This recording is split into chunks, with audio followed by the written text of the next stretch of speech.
Hello, friends. Today we'll be discussing Strange Days. We wanted to have a movie of the month, and we thought we want a New Year's themed movie, and we thought of movies that can fit the theme of a New Year type of vibe, and we picked Strange Days. And it's a little ironic that we picked it, and the events in the movie kind of mirror what we're still have, now. But we'll get to that. So we'll let Tony pick up his light. But, Chris, do you want to? I'll start Great off. start. Great start. Yeah. I think you were just waiting to do that. My name's Chris Mullen, sometimes YouTuber, sometimes appear on Steve's channel, and first time watcher of this movie. Oh, wow. Nice. And Susanna? I'm Suzana Imaginario. I write weird fantasy, and I've seen this movie several times over the years. I watched it when it came out, shortly after, like a couple of years after. I couldn't get it any earlier. And I've been watching regularly over the years. Last time was right before you actually mentioned about the New Year's themed movie, and I was like, oh, I have one. And here we are. Nice. And Tony, now that you fixed your you fixed your life, go ahead. So I'm Tony. I'm a writer. I've written a dystopian novel called Birthday Treat and a horror collection called Catbox. Fledgling YouTube creator, I guess, playing indie horror games and reviews and such like. Yeah. Yes. And you've seen Strange Days before but you rewatched it? Yes. So I'd seen it years ago and recently rewatched it for this stream. It's such an underrated film. And once again, just through the kind of topics that I'm sure we'll be discussing today, is still bears relevance today. Just rewatched it and really looking forward to discussing the topics and themes and everything in between. Yeah. I was surprised James Cameron was so involved. I didn't realize that until I saw the credits roll. Yeah. Well, I think because Catherine Bigelow and he were married, weren't they? And They were I dating. think at the time, or dating, sorry, yeah. And he kind of pitched it as an idea, especially with the squid, the whole squid thing, which I believe was like a kind of military style thing that they were trying to push in that respect. He had a story, but I think he was committed to other projects. So it was just more like, here's a story, I'll give it to you sort of thing. And Catherine Bigelow, obviously most renowned for, Hurt Locker and Point Break. Zero Dark 30 sort of and Zero Dark 30, yeah. She kind of took it on.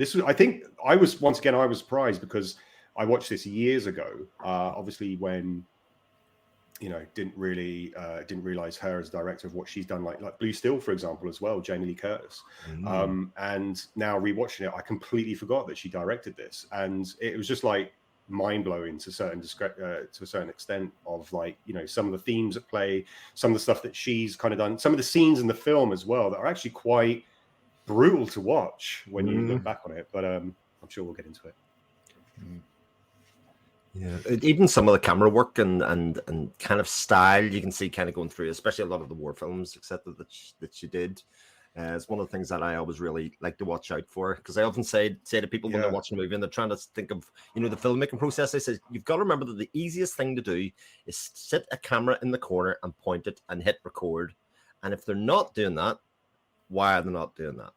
So in this case, I think they've seen this a bit over 50-60% of this is Steadicam, so it's handheld and it moves around with the cameras or the characters all the time. So I think a lot of that is really fascinating. Well, it's really interesting as well that you mentioned that, because I was just going to sort of say about like directors having signature sort of like marks or signature things that they do.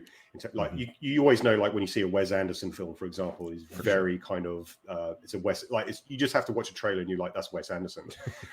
What really blew my mind on this one as well is that a lot of people, like with the one shot, this starts Strange Day starts off with a kind of very long one shot. You can see the kind of cuts if you look closely, but it's really well done. I think for like everyone compares like Goodfellas for that kind of one shot where they go into the kind of the speakeasy or the place sort of thing, and can't think off the top of my head of another kind of one shot sort of like thing, but I completely forgot this.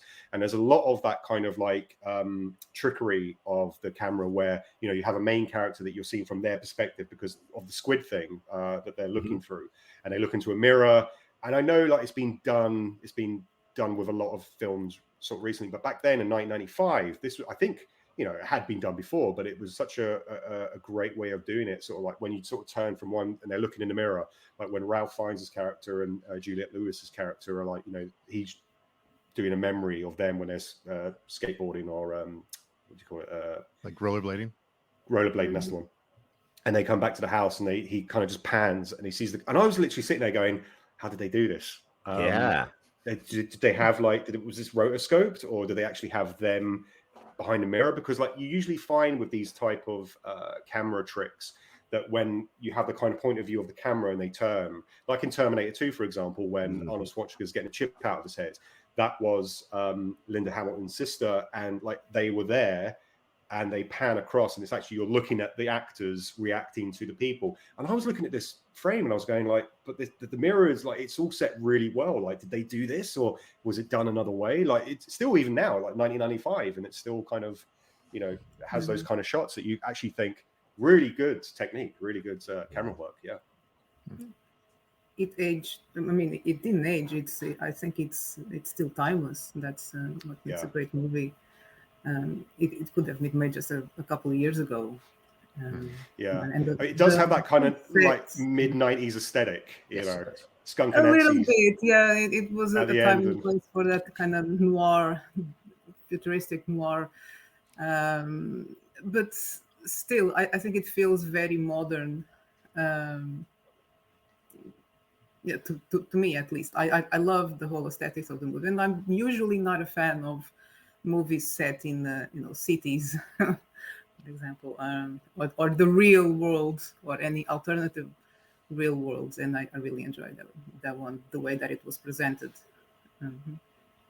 Yeah, I think it kind of like, sorry Steve, go. No, go ahead.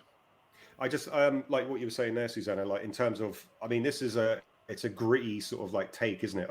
It's a neo-noir sort of like crime thriller. It's almost got like a Raymond Chandler-esque sort of vibe going throughout. Like it is a gumshoe detective, like he's an ex-cop sort of thing, you know, that's peddling this kind of experiences. They call him the Magic Man, you know, the Santa Claus of like the cyber world.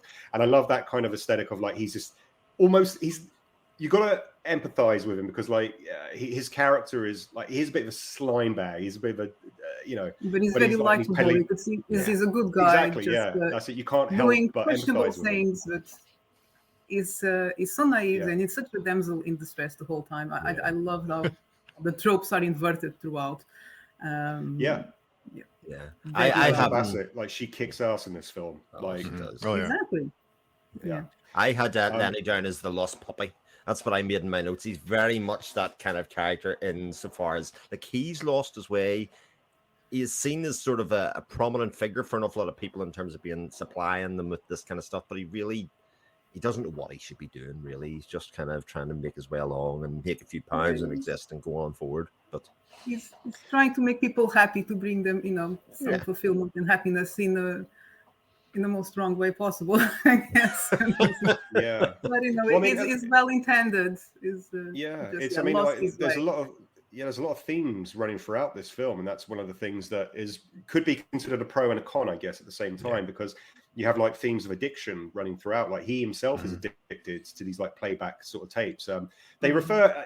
This is the kind of like, you know, like playback. He's kind of he's OD'd on playback and all this kind of stuff, which is a little bit that 90s kind of grunge era thing of like, you know, hackers and stuff like this, when it was like, you know, it's got that kind of grunge mentality sort of thing to it, but also at the same time. So, I was going to say, it reminds me of my mom and dad when they say, get off the internet, you know, you're going to get addicted to that or something. You know, it was kind of that idea when they're addicted in playback, you know, it was kind of thinking. Who hasn't been addicted to a game of sorts? Yeah, exactly. Same kind of I spent too much time of my life playing World of Warcraft.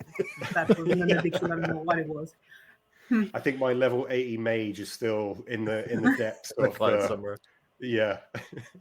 But like, no, I mean, as I said, like there's a lot of themes running throughout. There's unrequited love. There's that kind of whole two-part thing with like this serial killer rapist kind of like running amok. Then there's like police brutality. And then there's also like, you know, this kind of like near future. I love, like Susanna, you mentioned earlier about like in terms of not liking a kind of film when it's set in a city and stuff. But what I think works for Strange Days is because there's the whole kind of, you know, year 2000, it's millennium, you know, it's the Y2K era. And you have to kind of look back then of like, this was made in 1995 and that was like 5 years in the future. And we're all sitting there like, about the Millennium Bug, you know, everyone was like going crazy about the Millennium Bug. It was, And I think it was a mistake to set it, because the movie from 95, to set it so close into the future, because even though it was an alternative future, of course, it was still too similar to the present time. And it was like, well, in 5 years, this is not going to develop in 5 years, this technology or whatever this is. But it was the craze at the time. Everyone was counting down to the year 2000. So of course, it would have to be the symbolism of it, that obviously was just another day. But it's my only criticism about the film in that respect. It should have picked any other date just a little bit farther into the future. It would have been more believable, maybe. I think maybe they chose that kind of whole aspect because, like, you know, at the end of the day, the city is on the kind of precipice of, like, you know, all out riot. Like you see throughout, and Bigelow makes a kind of afraid, yeah. She makes a good attempt at like showcasing the fact that, like, you know, cars are on fire. Like when he's driving initially, like he's having to just swerve around cars that are on fire in the road. You see like Santa Claus being beaten up and like robbed on the streets. You know, it's just, I think it's just that's that more of like, you know, we're coming to this millennium, we're coming to this kind of boiler pressure point that something's going to happen, and inevitably at the third act of the film, it does happen in respect of like things blow up, but in a more kind of tangible way than we were expecting, I guess. But yeah. I thought Lenny is a very sympathetic. I think he's lost and he's addicted, and he's, he's addicted to his memories, and he's not able to move on from his past, and he's living through these memories of him and Faith, and but like you all mentioned, he is charming and he is well intentioned and he's capable when he has to be. So I thought he was a great character, and I'm convinced Angela Bassett is a vampire because she looks the same today as she did then. I saw her recently, and I know that can't be the same. All right. Well done. Good for her. Yeah. I want whatever she's like, whatever cream she's using. I want some of that sort of thing. You're definitely right there, Steve. Like she, 905, like 27 years ago. Like, yeah. But he is a great character. Ralph Fiennes hasn't aged as well. Like, for instance, that man's been Voldemort and everything, you know. He's kind of done the whole. I'm going to say, like, Ralph Fiennes, he's looking sharp in this film. The most recent film of his that I saw was The Menu, where he plays this kind of like Gordon Ramsay-esque type cook sort of thing. And I mean, you know, there's a few more lines on the face and everything like that, sure. But like he's got that kind of like I think I wanted to ask you guys about like his accent as well in this, because there's a definite choice that was made, and I wanted to get your feedback on, like, did you like it? Didn't you like it? Like, it's definitely a choice that was made, but I want to get your perspectives on this. Well, I'm kind of tone deaf to accents because I'm Portuguese and his accent is fine. I much prefer the English accent, but apparently the American accent is not very good. I don't know. I understand him fine. One of the reasons I watched the movie originally was because he was in it, because I had such a massive crush on him. I thought it was the hottest thing that ever graced the screens. Even now, I watched The Menu the other night, and I still think he's hot, so whatever. And then everything else was a bonus, because the movie is really great, even despite all that. But I have no opinion about the accent. People mentioned that before, and I'm like, it's fine by me. So I'm looking forward to your opinions. Susanna thought 2.5 hour movie with Ralph Fiennes. Like, this is just a dream. Like, this is my movie. The longer the better. I tend to find that I only really notice or have problems with accents that are provisionally British or Irish. You know what I mean? Because I think we have such a diverse range of accents within such a small space of land that I think, I think we're very familiar with it and kind of go, that's not quite right. Like Northern Irish accents for me, just they never get them right. Even people from here are like 20 miles off. You know, when they try and do the accent, they're not quite where they say they're from, for instance. But generally, American accents, apart from Texas, which is the only one that I think has a real feel to it. And I do love the Texas accent. I think it kind of is a smush for the rest of it, so it's kind of anywhere within about a 400-mile radius, and it'll be all right. Steve, what do you think about like English actors that put on American accents? Like, do you kind of find does it take you out of a film if you find it kind of jarring, or because you know that the actor is British, or vice versa, is American doing a British accent, stuff like that? No, I thought he did a really good job. I didn't really even notice. I would have known if I didn't know before that, but I didn't know that he's had the accent. But I thought he did a great job with his voice. His voice and his tones really go well with his character too. He has a really gentle, soothing voice, like a salesperson voice. Yeah, I mean it just because I think after having seen like so many different films, like it jarred me a little bit, because I was like, oh wow, he's doing this kind of like I guess it goes with the kind of like sleazy type of character to a certain degree, which I loved, which I thought was really good. It was just one of those ones where I was like, oh, I haven't sort of seen him or heard him do an accent like that in any other film that I can think of at the top of my head. And I'm not saying it was a bad decision sort of thing. I just thought it was a very character driven piece, or a very kind of a trait that he assumed for this character. And once again, loved the character, loved what he did sort of thing. So yeah. And Brandy actually walked out of this movie when she saw it in the theater, and she was 16. Why, Brandy? Why? Yeah, she gave it another shot, so she enjoyed it this time. Yeah, Aaron mentioned had a cyberpunk aesthetic, a grunge Blade Runner. Yeah. I agree with that. Yeah, which is why it kind of, I think as Susanna's saying, the time period of 1999 doesn't really suit it, because it feels very much more Blade Runner-y than the late 90s. It kind of made. Do you remember Predator 2 with Danny Glover, and you had the start of the movie where it's the is it LA? I think it's LA, isn't it? Sort of thing where it's based, and it's like the gangs are running riot, and it's hot and everything. This kind of had that similar sort of aesthetic in terms of the world is at this kind of boiling point, and we're showing this by gangs going crazy and all this kind of stuff. So yeah, it definitely did share that kind of similar. I can't remember when Blade Runner. When Predator 2 was released. I'm thinking it's going to be around the same time, because it does share once again that kind of whole kind of late 90s, early 2000s type of grunge feel, And Classy Vigilante, I like that they leveraged the chaos in the city before Y2K throughout, and especially in the payoff at the end. Yeah. Well, that's an interesting point as well, because one of my major flaws of this film is the third act. They initially start this riot and it doesn't really go anywhere. Did you guys feel that? I don't know. There's a point where all the people are tearing down the fences and stuff like that, and they're coming, and then it just kind of becomes this little sort of circular microcosm of this riot, where it's the two police officers, Angela Bassett, and then implausibly the chief commissioner comes out and goes, wait, arrest those guys. See ya, bye, and then fucks off. And then leaves them alone to get guns and chase after them. It's like the fairy tale ending. Yeah. Definitely. Sorry. Speaking of the fairy tale ending, I know that they had the romance spurred at the end with Lenny and I forget her name. Mace. Sorry. I know that they kind of had that as a way for him to try and almost put faith behind him. Yeah. But that I could do without. I didn't really need that whole romance thing. They were more of a platonic. There was never any chemistry there that I felt. They seemed more like a brother sister kind of thing, and there was no. They had chemistry, but I don't think they had romantic chemistry.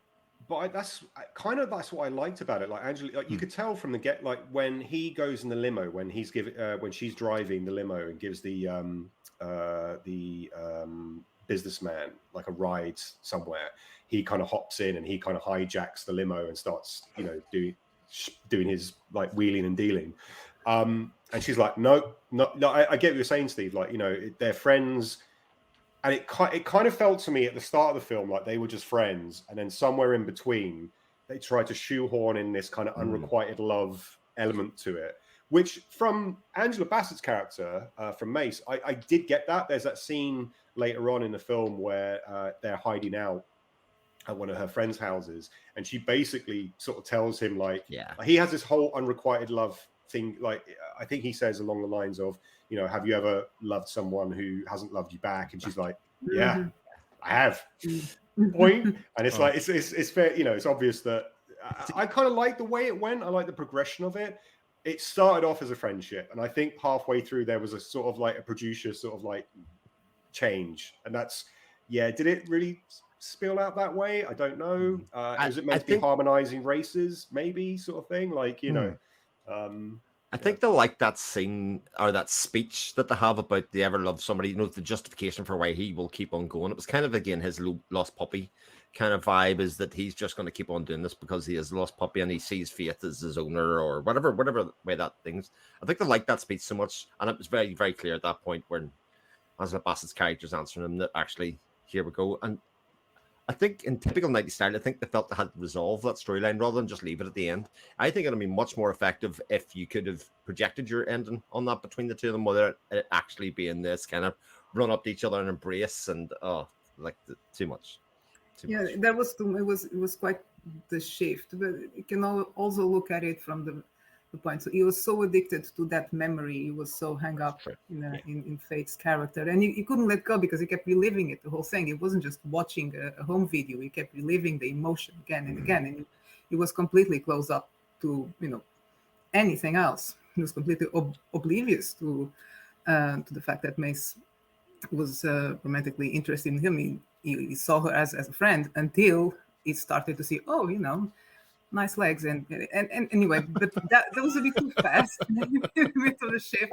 But he was blinded to it. But I love the end when she tells him, and it's the most powerful line in the movie, as saying that memories are supposed to fade. He wasn't letting it fade. He wasn't letting it go deliberately.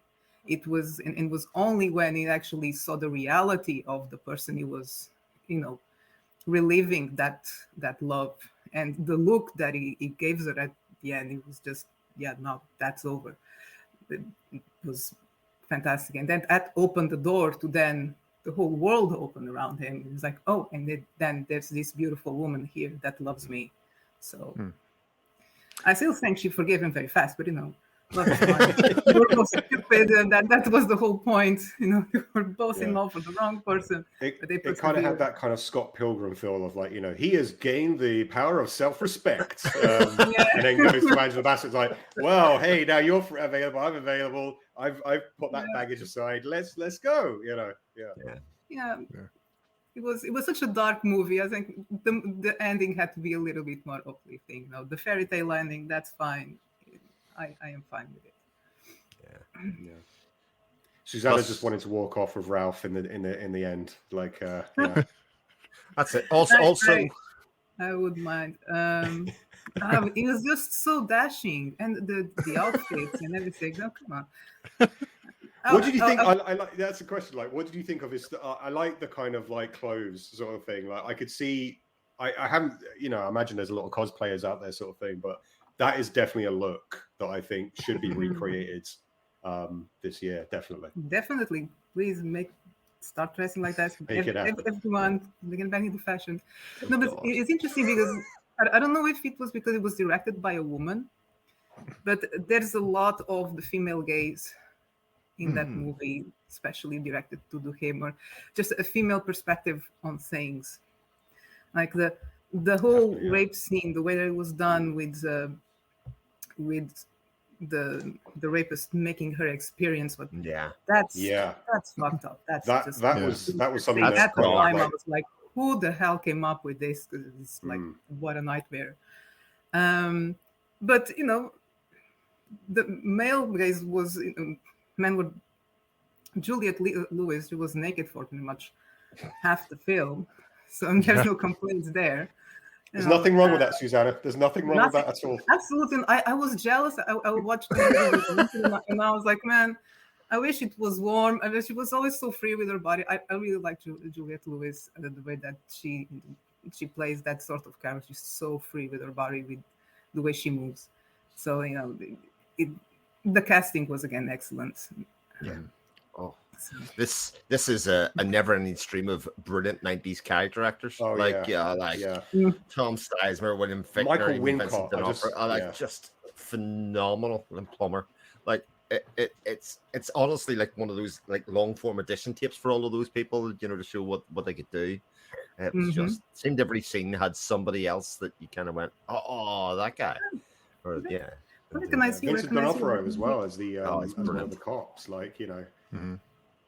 I completely forgot once again about that until I saw him like the first when he's running down the sub, and I was like, is that it is, yeah, wow. Like it was one of those kind of moments again where you're just kind of like poleaxed by the eclectic cast, and everyone's so good in what they do, like you know, definitely. But I do feel like the thing that separates it from being a decent genre, 90s genre film are those really the explorations of the technology, like the darkness of the rape scene, you know, with, you know, seeing it through the other eyes, kind of, it explores the technology and what you think on a surface level is like a playful thing of like reliving memories or something like that you kind of go, actually, there are really sinister ways that this technology can be used or that can be experienced. And even the exploration of the idea that people relive or get catharsis of just reliving the same positive or bad memory again and again, how troublesome that is, you know, leading to the line, as Susanna quite rightly said, towards the end of the movie. Yeah, I mean, I think like if we're with that kind of scene in particular, it's very uncomfortable. It's very like the only other scene like that made me so uncomfortable was the last house on the left. The you know, it just the way it was done, and then as you said, Chris, like with the effect of like having someone see what's happening to them through their eyes. Ooh, that's blindfolding them and everything, like sort of to take away the rest of their senses. Like it was. So the whole thing with the squid is like it's just, you know, you have the feel like when he's going to like do a business transaction, he's talking about the guy in the sit, and he's like going, "Oh, you're an 18-year-old girl having a shower," and he's like, ooh. It's like, yeah, imagine that. Yeah, it's like, and that's once again like Steve, what you were saying, like what he's actually doing though, like he does feel like he's giving these experiences to people, like the guy whose name I forget, but the guy who comes into the club who has no legs. And like that's a really endearing moment when he kind of shows him he gives him the clip of like him just running in the sand. And it's like, actually, yeah, these experiences can be profound. They can have this kind of like really optimistic sort of look at it. But then you have exactly the juxtaposition of that rape scene as well, like having someone see that, having these grisly things happen. It's once again that kind of like coin flip of, you know, seeing one thing from one. You can have the most upbeat experience. You could have the worst experience. Like these are all memories given to you, no cell, you know, that kind of. And at the time, that was, you know, apart from Ray Fiennes, what interested me about the book. It was always something I was interested in, is how the whole rememory thing, and how you can relive the same memory, not, you know, just being in someone else's mind, experiencing someone else's mind. It's something that I play with constantly. And immediately, even before I watched the movie, just watching the trailer, I was like, well, if this thing existed, you know, what can go wrong? I couldn't, you know, quite conceive it as this has to be good. If this is the premise, it has to be somewhere, it has to be good. And it didn't disappoint. And it still haven't come across. I mean, we don't actually understand how the technology works, and we don't need to be fair. If you actually think about it, it's pretty silly. I think they said it was developed kind of as a spy gadget instead of a wire, as if, you know, wearing that on your head and a wig on top would be a little bit more discreet. Anyway, let's not go there. We don't need to understand. But it was a brilliant concept and very well executed in that regard, because it did show the good that could be done, how well it could be used to improve people's lives who don't get a chance to go anywhere or experience, you know, for whatever reason. And just how can it be turned into something so evil and twisted? Yeah. Well, that's exactly like what you said. Sorry, going, Chris. I was just going to say, like, good sci-fi, and one of the reasons that sci-fi is probably my favorite genre of them all is that the technology itself doesn't really matter. It's the exploration of the effect of the technology and the themes that are involved that really matters. The more that they go into how it works, like some people really get off on that, but like that's not what I think of as great sci-fi. It's kind of like, well, if this happens, the follow through is this and this and this and this, which is I think why this works so well. Yeah, no, definitely, I agree. Like, you know, for example, if you ever read like a Tom Clancy novel, like he's talking like pages and pages about like the pristine military style of a gun, and you're like, I just want to, like, you know, just let's get like the action going on, sort of thing. And especially with the sci-fi stuff, like, you know, you watch something like Star Trek, or, you know, they'll do the flibber jammer on the watch it, blah blah blah, and you're like, yeah, all right, I don't need to know how it works. But then you look back at some of these like really sort of like maybe old sci-fi stuff, and how that's now become normal stuff, like our smartphones today, like, you know, all that kind of business. With these ones, like you get you saw the episode of Black Mirror where they had the kind of like contact lenses that records everything that's going on. Stuff like that you could probably see happening in the next maybe 5-10 years, you know, sort of there. Yeah. Basically we're basically there now. Look at AI. Look at the way that AI is being used now in terms of like the deep fakes and, you know, stuff like that. A couple of years ago you probably thought this would be ridiculous, and it kind of proffers the question of like, you know, if you have like celebrities that have passed away, you know, and we've seen it in films already, a lot of say Disney type films, with Star Wars type films, where they've used actors and actresses that have passed away, and they've used their sort of uncanny valley style in their films. It's like, where does that go, and what kind of implications does that have? Exactly the same thing with the squid thing, like, you know, in terms of you know, if you want to have like, it'd be great. I could see a black market for this as well, of like, you know, I have an experience of my life. So say like I'm a Colombian drug runner mule, you know, and I'm going out and we all have dreams, Tony. We all have dreams. And I'm like, you know, having this kind of, maybe I can sell that to someone who wants the kind of thrill of like being chased by the police and everything like that. And like, even once again, going back to the original start of the film, where you know, he's talking with his, I don't know if it's his fence, you know, the guy, is it Tig? Is the guy's name called Tig? Where he's like selling the stuff to him, and they're like, I don't do blackjacks, which is basically like snuff films.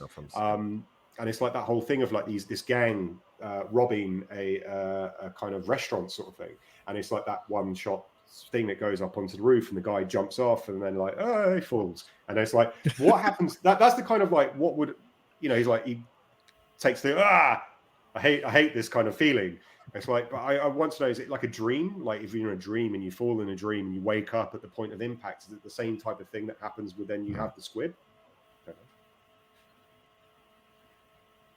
Yeah, totally fascinating. It's actually, you know, the bit that I took from it insofar as the technology bit was that actually when Lenny gets home, rather than putting on TV or reading a book or anything, he just relives his own memories and pours himself a whiskey, or I assume it's whiskey or otherwise, sits back, puts the squid on, and then relives his own memories, which I think at that time was like, you didn't actually know that it was his memory at the time. It's only when it pans in the mirror and you see that's him holding you, you go, this isn't healthy way to spend your life, and actually explains probably why he's stuck in a cycle and can't get out of it, you know, in some ways, why he probably lost his job or get found out, you know, he kind of, the breakdown of a relationship you would never get over, the death of someone that's close to your loved you would never get over.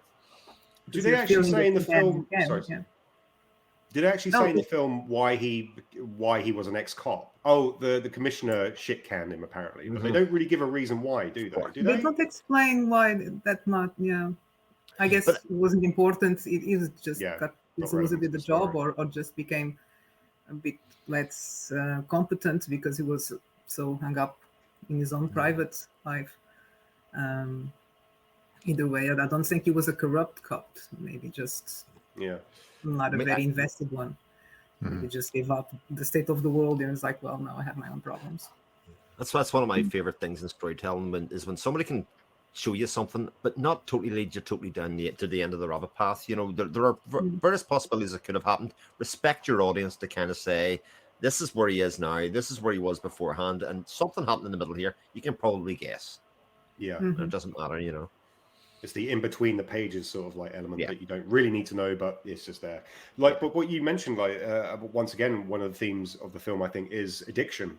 You know, you have his addiction to not being able to let go of the past. You know, I'm sure we've all probably been there in a kind of relationship in the past where, you know, one side, anyone who breaks up in any kind of relationship is always going to be one more sided than the other.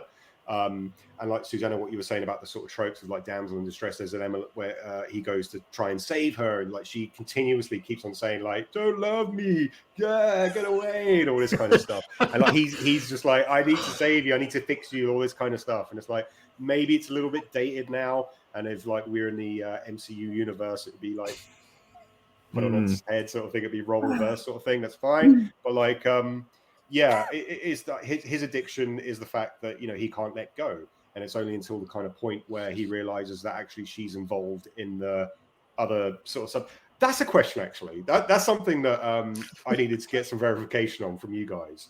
So just so to give the whole wider sort of storyline here. So there's a serial sort of killer who we don't know may be part of Michael Wincott's crew that is like killing these women sort of thing, recording them.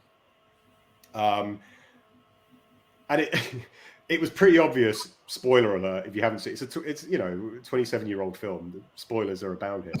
But it was very obvious that it was going to be Tom Sizemore's character, right? Like, even going into this, like, years later, as soon as he turns up with this and the hair, I love the hair. I don't know what the vibe Again, was. I was like, this is better be a red herring, because otherwise.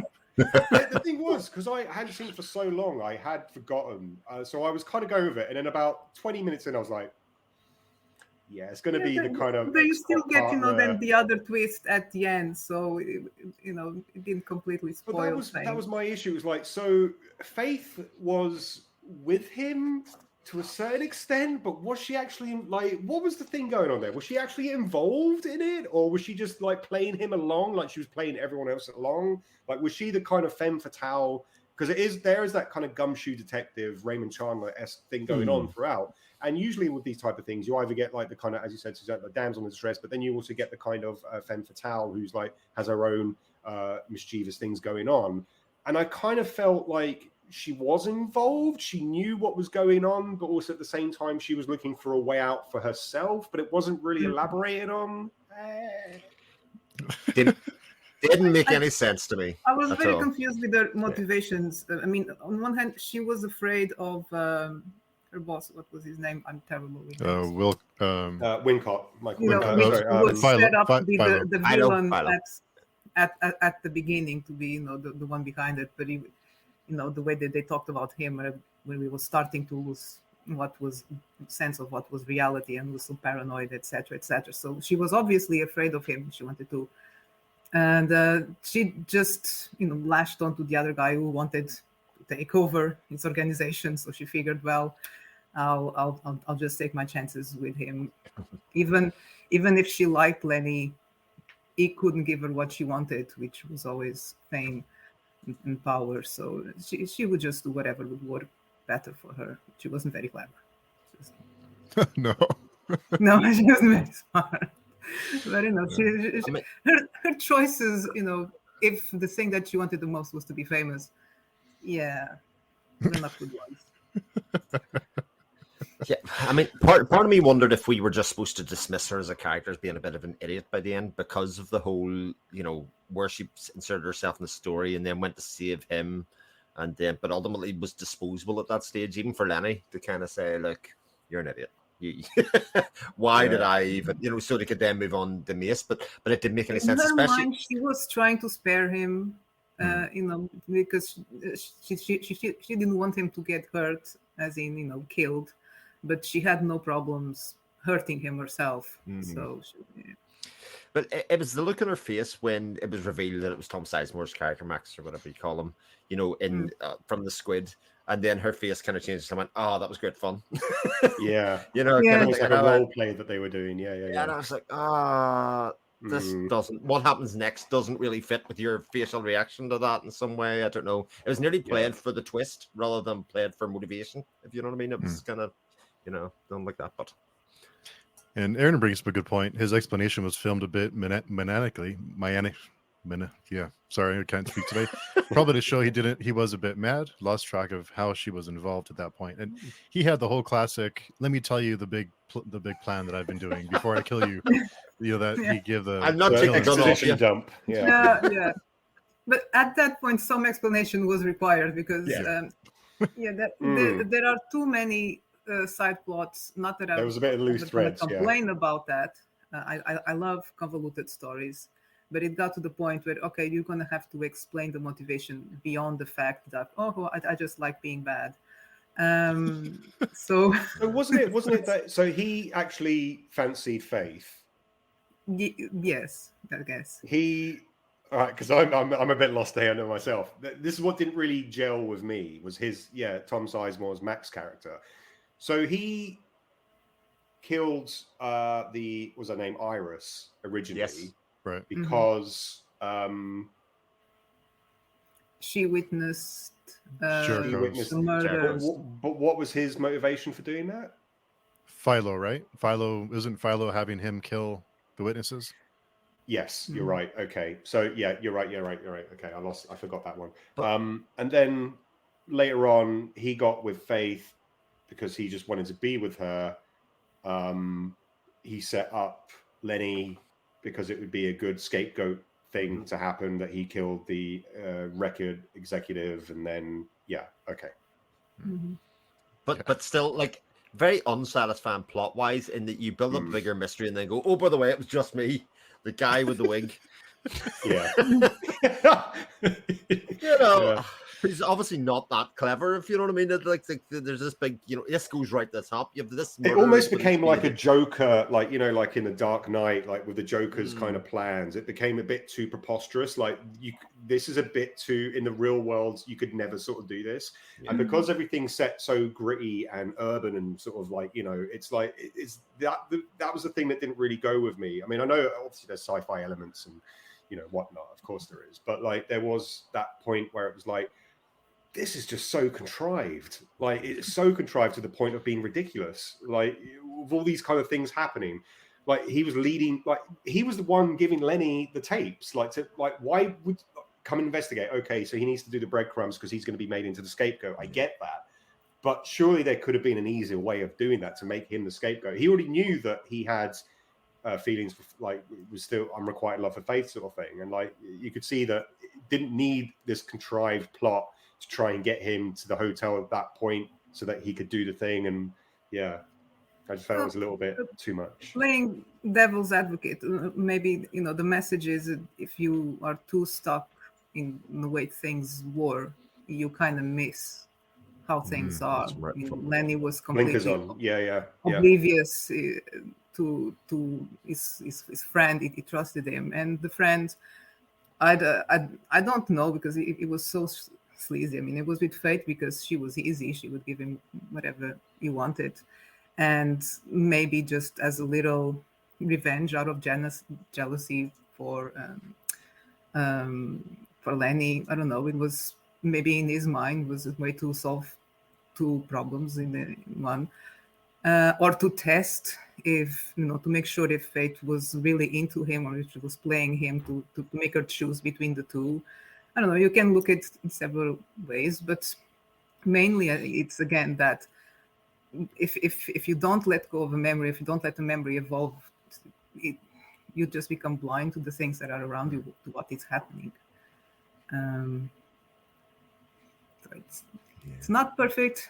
It is a bit convoluted, but it was always a movie that kept me wanted to rewatch. And every time I do, I notice little things. Like just little details here and there, and that's always a sign of a good movie. I don't know if you guys noticed it. I've just seen a comment by Aaron there saying grown man hanging off his tie over a balcony without checking him or pulling him over. Yeah, pretty realistic. But that was with a knife in his back. With a knife in his back. You knew it was going to happen. But it was didn't seem to bother him. Yeah, you look at something like Die Hard, right? And when Hans Gruber falls, and you have that really great sort of scene where he's falling for like a couple of seconds, and then it falls into the. And then into this one, and you saw I don't know if you guys noticed it, but you saw the pulley cable. I don't know if you noticed that. it kind of did take me out of the moment when you see Oh, someone. no. It's a great stunt, like don't get me wrong, but like when you see the actual cable with the person doing it, I think it's called a deadfall. But like when you do that and you Right. see the thing, it's like, oh man, that was not great, not Uh, great. But yeah. I don't know about you, like one of the most satisfying moments of the entire movie is when that wig does come off and you see Tom Sizemore has actually proper hair. You know, there's something incredibly cathartic about that, or something like, okay, that's a believable hairstyle, right? We're there, yeah. It was just so ridiculous. Yeah, once again, I mean, obviously they had to have a reason, because obviously whenever you have a squib on, if you have like the band, like when we originally see Ralph Fiennes' character with the bandana, when he's looking at Faith, he's got a bandana on his head. When you see the prostitute, she's got like a wig on, sort of thing. There has to be a reason for having something cover the head. And actually, until that point, it was like I didn't realize. Yeah, of course, it makes more sense now. But also at the same time, the hair didn't need to be like, you know, Ace of Spades style. It could have been something else. Like it could have just been a little. But I don't know if they were once again going with this kind of sci-fi aesthetic and like having like these. Yeah, I think that's one of those things where they're kind of referential enough to kind of know we know this hair was ridiculous, so let's go all out rather than it just being like a bit of a toupee. You know, like let's play this. This is fun. This is supposed to be fun. Like it's not supposed to be super serious. Yeah. And Classy Vigilante mentions perhaps he felt he owed him an explanation because he was his friend. He says something along the lines of, "Don't doubt our friendship." With friends like that, yeah, exactly. Enemies. I think Mace mentions to Lenny when Lenny is wanting to rush out and go to Faith, and she tells him, "You need to stop and think for a minute because they want you to do something stupid. Someone's trying to bait you into doing something ridiculous." And to Susanna, your point, I think you're onto something there with he has blinders on. He doesn't see what else is going on because he's so mixed. He's so lost in his obsession with Faith and his past. So it's the way that Max was manipulating him and just driving him to the point of madness that he'll do anything to go get to Faith. So he'll be there in the hotel. Yeah. And also, and I think once again, sorry, go on, Chris. I was going to say, just increase your appreciation of the Mace character as being the sensible person in the building who can also kick ass. Yeah, I do like the way that they establish her character initially, sort of thing, where once again, when he's getting into the limo and he's talking to the businessman, he's like acting as her supervisor. And he's like saying like she's got combat experience, like she knows what she's doing, la la la. Like we have that kind of like memory flashback of when her husband is killed and he's the detective at the time consoling her son.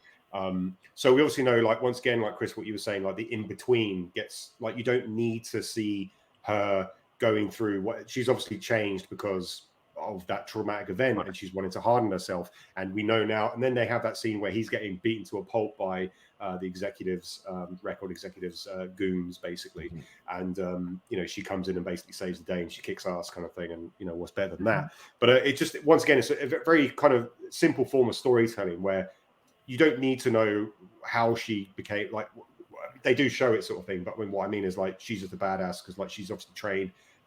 Because I think when she runs in, she's like wearing a penny and stuff. Like you assume that she's like maybe a waitress or something at this time. She obviously had that training, yeah, very kind of Sarah Connor-esque in that kind of journey. Quite a lot of like, training in a certain short time, but we let her go. You know, she was motivated. So okay. What did you guys think about Mace? Yeah, she loved it, I think. And that, but I mean, that's the thing. Like, I think when it came to Lenny, yeah, definitely, because I think she was in love with him, and it was that whole thing of like what you that was her blinkers weakness. on. You know? Yeah. But you do stupid things for Strong, people that you're in love independent with, woman, but that was a weakness. But that's where the scene, you know, they could have left it out. The scene with him looking after the son, like it only lasted for a very, very short amount of time, but to give enough justification to explain, one, why they became friends, and two, why she loves him. You know, you know, when she was at her darkest hour, he had compassion enough to look after the son, etc. And you could, that's all you needed. Everything else makes complete sense after that, just with that little bit of breadcrumbing that they did. Yeah. And when she drives the car into the river, that was a good scene. That was great. Like when when they're it reminded me like when they're shooting at the limo, and she's like, don't worry, they're reinforced. He's like, reinforced? Doesn't mean it's bulletproof. And then they just pour the it was one of those simple things, because like once again they show the car pulling up to the pier, and you're like, you can't drive a car into a pier.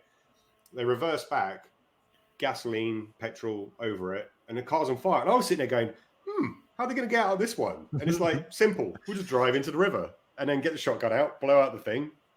Yeah. It's like, I was sitting there going like, oh, wow. The door's stuck. How are they going to, are they going to shoot the guys that are waiting for them? And it was like just simple. Your car's on fire. Go in the river. Yeah. Details. Come on, there's details. There's nuances. You got to get those nuances. Yeah. No, I thought Mace's character was great. You know, you have that, as we were saying before, like it did. Yeah, she definitely. She was a very strong character, and once again, like Catherine Bigelow's director, like as you said, like prominently known for like doing these really hardcore action films with men. Look at Point Break, like, you know, in terms of, you know, the Keanu Reeves and Patrick Stewart characters, bit of a, you know, bromancy type of films, and Zero Dark 30 and stuff. The Hurt Locker, like very much entwined with all these kind of very male, alpha male sort of style films. And that's, you know, and then you have a kind of film where you have like Juliette Lewis, who's like that kind of femme fatale type character. You don't really know what her motivations are. You have Angela Bassett playing this badass character sort of thing, very kind of like Sarah Connor, very kind of like Ellen Ripley, like in all those kind of things. Yeah, she knows how to, and then obviously with the kind of brutal scenes that are involving, you know, rape and whatnot sort of thing. It's very multi-layered. I think the kind of maybe a con is it too much being packed into a film? Like it's 2.5 hours long. It's a very long film, and there are issues. I think at the very beginning, like we know that Lenny is kind of selling these dreams, these experiences. Was there too much emphasis on that at the beginning? And the third act, as I said, like I think is a little bit implausible with what would actually happen in that kind of scenario. You know, but yeah, her character was great.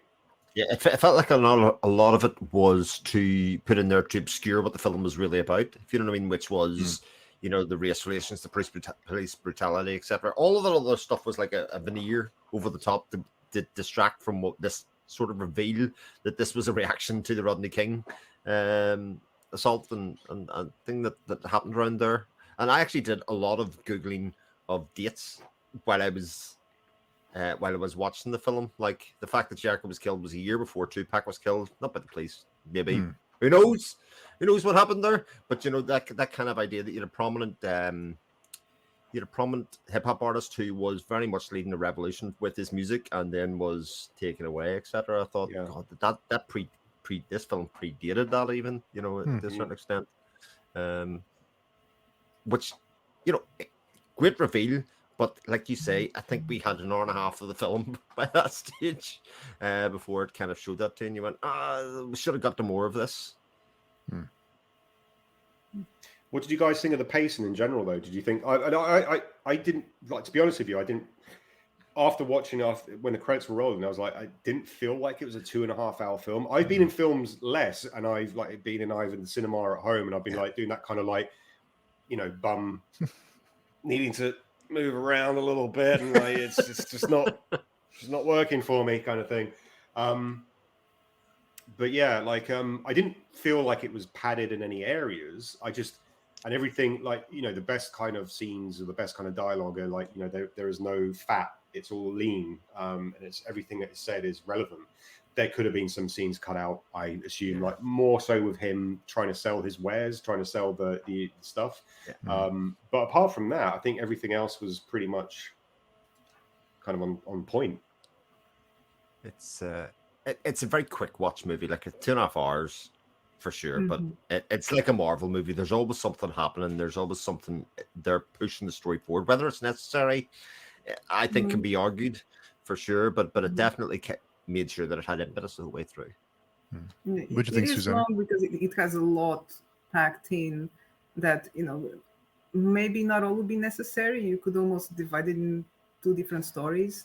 But there's not a moment that feels like, oh, this this actually doesn't lead to anything. Why am I watching this? Yeah. There's always a point. And it's always engaging. So it is a bit long, just because it deals with so many themes, with so many topics, so many subplots. Yeah, I think you could have shortened it a little bit, but I don't know that it'd be worth it, because it would just be 30 seconds here, 30 seconds there. It wouldn't be enough to really make a difference. I mean, so I think I was fine with the pacing. I thought it was okay. It doesn't feel like a 2.5 hour movie. No, doesn't at all. Great bit of trivia as well. Angela Bassett's line right here and right now is the sample used for Fatboy Slim's, right? You know, that song. And actually, when you know that and you listen out for it, you're like, oh my god, it's so clear as day, when she's arguing with him about not to follow through and fall for the trap, etc. I don't know if right here, right now, you ever made it to the to the ES, Steve, but that was quite a. I caught my mum singing that one day coming in carrying the shopping, and I went to see there's a song that's transcends genre. Just walking past me, going, right here, right now, right here, right now. That's too funny.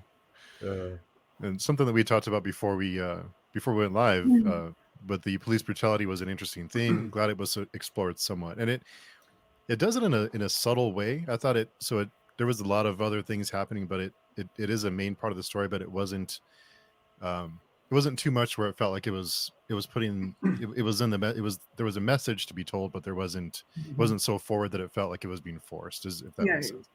They weren't hitting over the head with it, right? To making a point, but yes, it was brutal. It's funny. At the time, maybe it felt a bit more brutal than it would be necessary, but now we are used to that sort of scenarios, which is a bit scary. But yeah, at the time I was like, this is a little bit too much. I know people are going crazy with the new year and all that, but it felt quite brutal. The beating scene at the end, again, another scene that would not be made today. You never have a couple of men, especially white men, beating a black woman. But it was necessary to fit that environment, I think, to get the message across of how wrong things can go. Technology, weaponry, politics, power can be used in so many good and awful ways. So, the only thing I didn't like about it was the fact that Jericho sort of goaded them into it. They kind of set it up that he was a bit too mouthy, and that they sort of deserved it in some way, you know, or that he raised his temperature enough, rather than just kind of leaning at the fact that they were two dirty cops. You know, were determined to go out and exact whatever kind of vigilante justice they wanted to go out and see, because it's obviously kind of deep-seated in that, which I think just kind of it nipped away at his effectiveness a little bit, rather than just kind of leave it for what it was. The whole thing just blew out of proportion. It was just an isolated incident. It was just two cops did something awful, the circumstances, you know, for whatever reason. And that could have, you know, turned into a war. So then, basically, and then there was just these two, three people just trying to, without realizing, pretty much trying to avoid the end of the world during the millennium. So it's another way to look at it. I'll just something small, not small in the sense, you know, a man was murdered. That's not small, but in the great scheme of things, that could have turned into a huge explosion that would change. And I do believe the fairy tale ending kind of gives you hope that, you know, things did change or were about to change, but in a much more peaceful and rational way. It shows the optimistic. Even though here we are. Yeah, I mean, like, never mind. The whole like police brutality. That's why I stick to fantasy and sci-fi. Yeah, I mean the whole kind of police. The whole police brutality like theme running throughout. At the end of it is the heart of the story. Essentially, that's what everyone, we may not know it to begin with, but essentially from Iris's point of view, in terms of like what she's captured, that's what the MacGuffin is in respect of trying. That's what the aim of everyone trying to get to is. And I think this was in relation of the Rodney King incident sort of thing that happened when, you know, police in LA, I believe, was it LA? Yeah. Unfortunately, 27 odd years later, we're still seeing it sort of thing. George Floyd, and then most recently, you know, Tyra Nichols kind of thing. It's still happening. Unfortunately, it's that weird thing. But the interesting part about it is the only reason that these cases are being investigated in the same way is because of body cams and surveillance technology, like which is similar, which is pretty much what the story is, you know. Yeah. And in terms of Squid, you know, if it wasn't for the availability of that kind of technology, that would have been just written up as a death or an unfortunate incident, you know, rather than kind of being explored the way that it is. And while we can sort of talk about the necessity in a society from a recreational point of view, like the accountability of that is sort of very important. Interesting. Yeah, because that kind of fit. That's a great point, Chris, about it being body cams and technology. That is the reason why we know more about these incidents. That's pretty much the movie. Yeah. And I did wonder the addiction that Lenny has to Squid, his tapes. How much of that do we experience now with social media, that we go back and relive memories like that? Yeah, they just keep popping up. You don't even have a choice, you know. Oh, here's a memory from 10 years ago. Well, thank you for reminding me of that I was able to do that 10 years ago. Thank you. So I feel much better now. Yeah. I'm gonna sob into my whiskey of ex-girlfriends that I've had in the past. And, see the memories come. Why did you leave me? Why? But it is essentially that sort of thing. Like with Lenny, you know, he just can't move forward. And there's, you know, you've seen it. I've seen it with some friends that I have, sort of thing. That fear of getting lost in VR. Yeah, that as well. Definitely. Isn't there the whole thing where Max, he kind of weirdly circumvents the Squid to overload their cerebral cortex or something. So they're kind of like scary. It's a very scary thing, but it also implies that they're not dead, therefore there's no murder. They're like all because in his vegetative sort of state, which that's crazy when you think about it in terms of, again, a very twisted idea. Yeah. I think they use some stuff. Well, he uses like a little throwaway comment of like, I increased the capacitor of the thing to do the thing with the thing. It's like, once again, you just leave it. You just go, all right, yeah, I get it. Let's get to this end of the sentence and move on. Yeah. It's the result that matters, not the how. Never mind. Yeah. And I do love whenever Lenny and Mace, you know, they drive up to somewhere where they find a dead body, and Max is always right behind. He pulls up right after them every time, and he's never really surprised. Like, oh, someone's brain dead again. Oh well, you know, it's Tuesday. I will say there was one element. I don't know. Maybe this was just me looking into it too much, but like when they pull up at the is his name Tig? The dealer. The dealer, yeah. Is it Tig? Yes, Tick. Yeah, Tig. Sorry. Yep. When they pull up there, and Max's character comes in, it's very. I didn't know if this was a Tom Sizemore actor choice or if this was some. But they open the doors and like Lenny's in there going like, oh, hell. And he's like hanging by the door, like out of the view sort of thing, because he's obviously done it. And once again, that was another element of like, he's clearly the guy who's done this. But also at the same time, it's an interesting, like, he doesn't want him to see him because it's like, even if there's a way that he can communicate in this fried out brain state, he wouldn't want to see the person who's done this to him. I just thought it was an interesting choice to do that, to be by that. And that's when he comes up with the idea of like these death squads and stuff like that. And it's like, yeah, okay. But yeah, no, I thought I was wondering if that was like a kind of actor choice, or if that was like something that was always planned, that he would just like be standing by the door, out of shot, no one seeing him, sort of thing. Yeah, I just thought it was interesting. I just wanted to throw it out there. Could be indeed. I always like to hear in those bits where actors kind of go, no, I said, look, what if I do this? And they said, yeah, go ahead. And there's some directors that are very open to that, and some are like, definitely not. This is, I have this completely storyboarded every single bit, and this is exactly what's going to happen shot to shot. Have you seen that? There's like a Matt Damon's talking about when what's the film? The Jack Nicholson. Departed. Departed. Where Matt Damon's like, he's on a podcast or something. He's like saying there's a scene where like Jack Nicholson's with Ray Winstone and they're killing a guy in the sand. He's like, okay. Jack Nicholson turns around and goes like, you know what would make it really good if we had a woman and she's on her knees and I shoot her in the back of the head and I go, she fell funny. You know, that would be really good. But you keep the camera rolling, right? And then you have him and he's got an axe by his head. So you know she's gonna like chop him up. And it's just that whole thing of once again improvisation, like in terms of like making a character do something. And I think that was it's a really in The Departed, it's like a 5-second scene, but it just adds more. And originally it was just meant to be him shooting someone in the back of the head. And they've turned it more of his character into like this insidious type of person, this like crazy person, by having it a woman and like saying she fell funny. It was like that means he's killed someone he's killed a lot sort of thing. So we know this. So yeah, I thought that was great.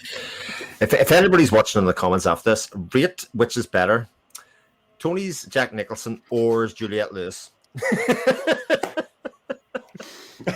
If I had to do Juliette Lewis in this film, I'd have to get in like a kind of like almost, what do you call it? Mankini? Not armor. Yeah. and my nip-nips will be showing. I don't show my nip-nips. Yeah. Great. You know, Juliette Lewis has a good voice. I mean, she's very talented.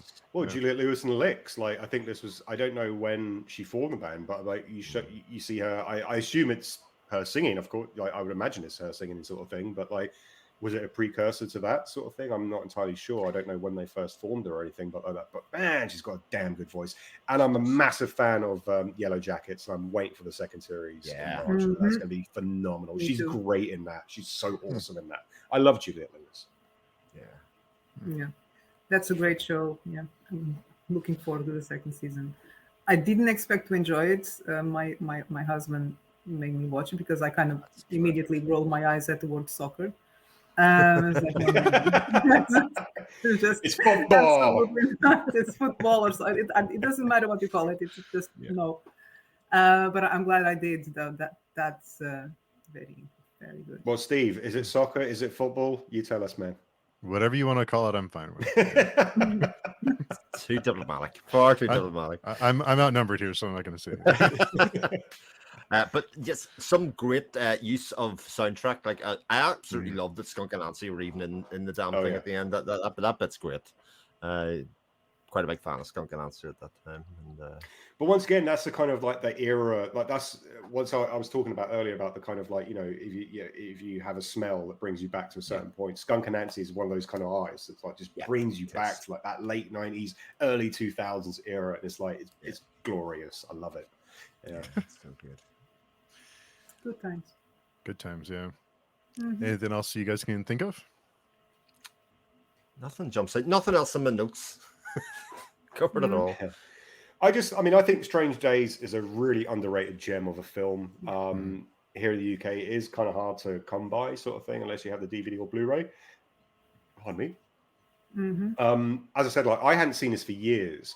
And so I was so glad, Steve, when you kind of put this together, because I was like, I get to watch it again. And I enjoyed watching it through the eyes of, it's 27 years later than when the film was released. And seeing certain themes that are still present today is infuriating, maybe, but almost kind of sad. Other themes where you have the gumshoe detective noir sort of element to it. I remember I watched Johnny Mnemonic a couple of months ago, kind of thing. And once then I was like, that nostalgia factor of that kind of like pre-2000 era. I can't remember when Johnny Mnemonic was, maybe 97 or something. I could be wrong. Yeah, right. But yeah, it's that kind of like grungy sort of like style of like what the future could be. And I kind of love that element that you probably wouldn't see nowadays. Like imagine, we're in 2023, like, what's right, Blade Runner 2049, whatever sort of thing. But imagine a film now being set that's like 10 years in the future, but is it going to be a realistic sort of thing without it being apocalyptic or without it being this, that, or the other? Like just a kind of real version of like the next 10 years. I'd love to see that, because I love these films where they give these elements of, at the end of the day, Strange Days, apart from the squid stuff, everything else is pretty much normal in that respect.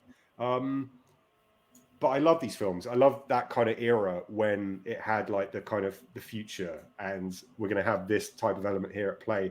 Like there's points where like you can now look back and go, well, if this was this year, you'd have like flat screen panel computers. You wouldn't have like, this type of stuff, la, la, la, la. Same type of thing. But I don't think you're going to ever kind of get that. So that kind of nostalgic factor of like looking back and then seeing what people perceived in the next like 5 or 10 years kind of thing.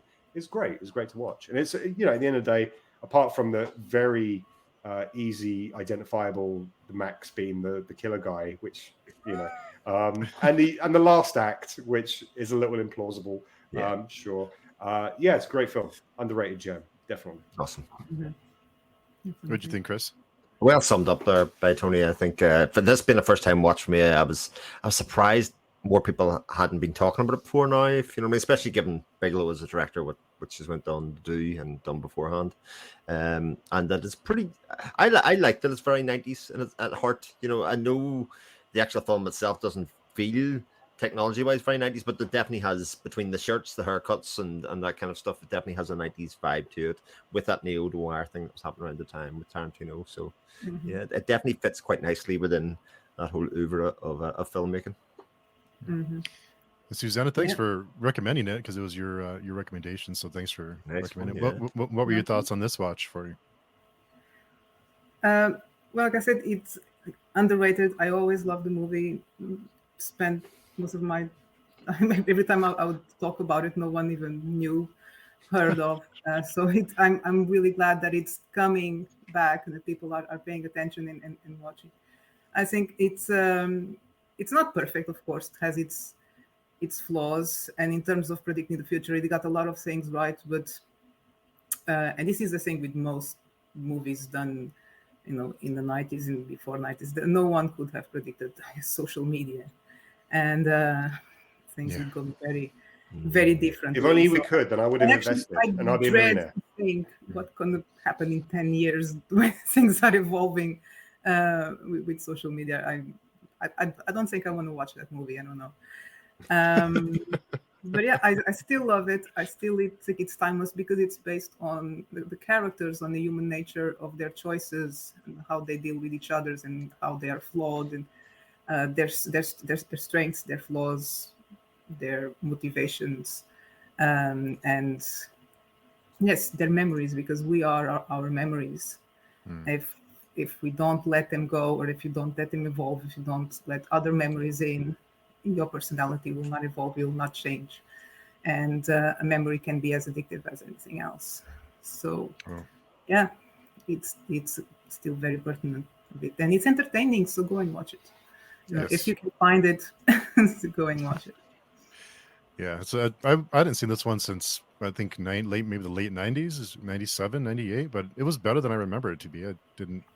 But Ralph Fiennes is very talented. A lot of really talented people in this cast. I think all of them are stellar with what they do. So, yeah, I thought it does have that 90s feel to it, but I think it like the clothing, there's not too many things that make it look too dated. I think they did a good job with not setting it too much in a certain time period, like the cars and the buildings and everything. It still seems like it could be in any time. It just happens to be in 1999, based in 1999. So, but yeah.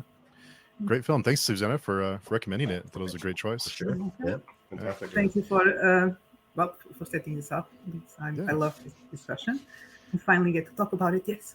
25 years later. Talk about it. We'll have to plan next month's movie. We'll figure that out on the forum. But before we go, Tony, where can people get in touch with you? You can find me on Twitter at Mr. Selfie. You can find my YouTube at Horrible666. Chris? You can find me on my YouTube channel at my name. You can find me on Twitter at 7 o'clock Shadow, or on the Patreon forums with Steve and everybody else there. And Susanna? You can find me on Twitter and Facebook mostly as Chronodendron. I'm also on Vero.